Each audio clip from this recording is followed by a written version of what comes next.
Hoy vamos a desmenuzar una sola decisión judicial, que no solo cambió las leyes de una nación, sino que de hecho redefinió la idea misma de justicia para millones de personas.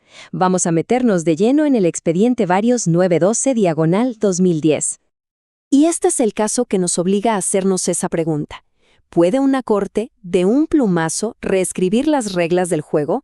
Vamos a adentrarnos en este histórico expediente de México, un caso que, si bien nació de la lucha por los derechos humanos de una persona, Rosendo Radilla Pacheco, terminó por transformar el sistema entero.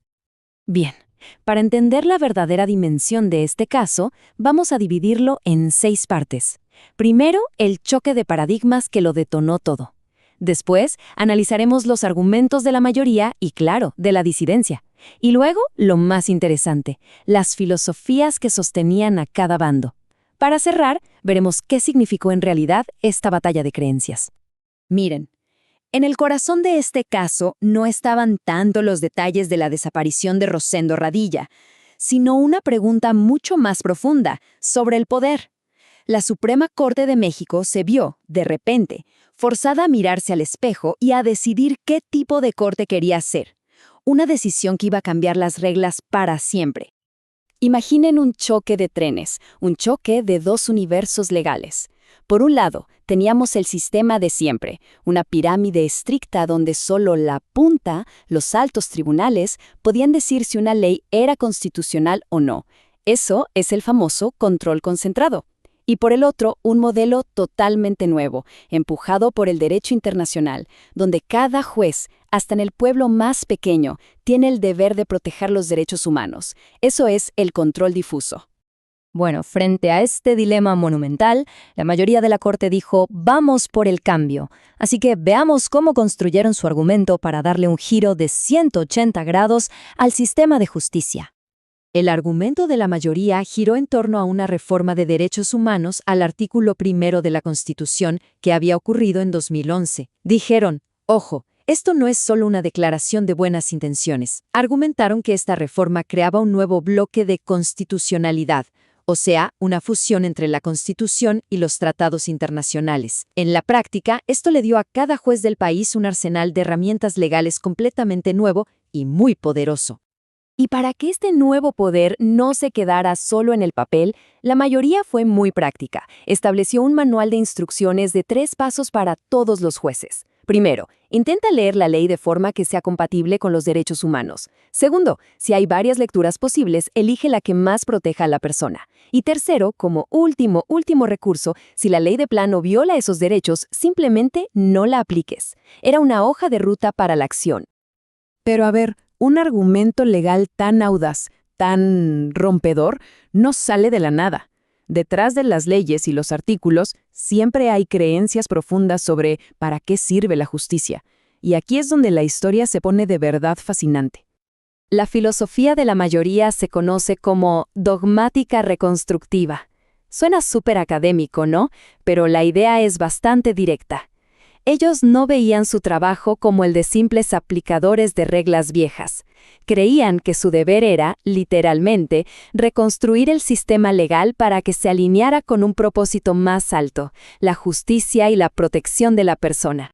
Y esta cita, que está en la propia Constitución, se convirtió en su mantra, en su brújula, favoreciendo en todo tiempo a las personas la protección más amplia.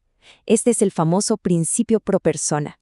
Para ellos, todo el sistema legal, cada ley, cada decisión, debía girar en torno a este ideal. En caso de duda, siempre se elige la opción que más proteja a la gente.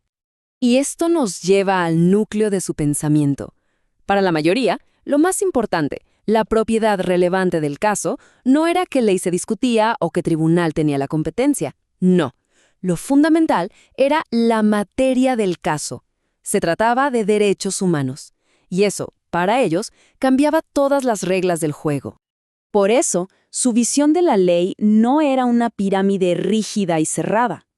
Era más bien como una red abierta e interconectada. En esta red, la Constitución y los tratados internacionales no están compitiendo, sino que colaboran, se tejen juntos para crear un escudo de protección mucho más fuerte para cada individuo.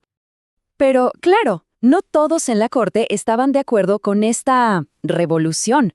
Ahora pasemos a la disidencia, que montó una defensa férrea, con uñas y dientes, del orden tradicional. La disidencia se aferró a la tradición.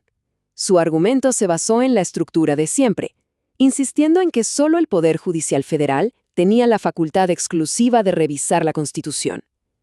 Se apoyaron en jurisprudencia, en precedentes, y lanzaron una advertencia muy seria.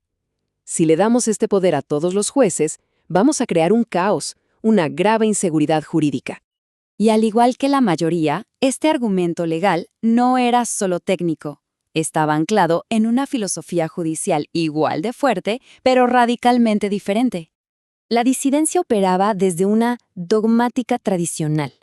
Para ellos, el sistema legal era como un libro de reglas completo y que se basta a sí mismo. El trabajo del juez no es reconstruir nada, ni andar buscando valores por fuera. Es simplemente describir y aplicar las reglas tal como están escritas. La ley es la ley y punto. Esta frase resume su visión del mundo a la perfección. Nada y nadie por sobre la Constitución. Para ellos, la Constitución Nacional es la cima, la cúspide intocable de todo el orden jurídico. Cualquier tratado internacional siempre va a estar un escalón por debajo, subordinado. Y aquí está el choque frontal con la mayoría.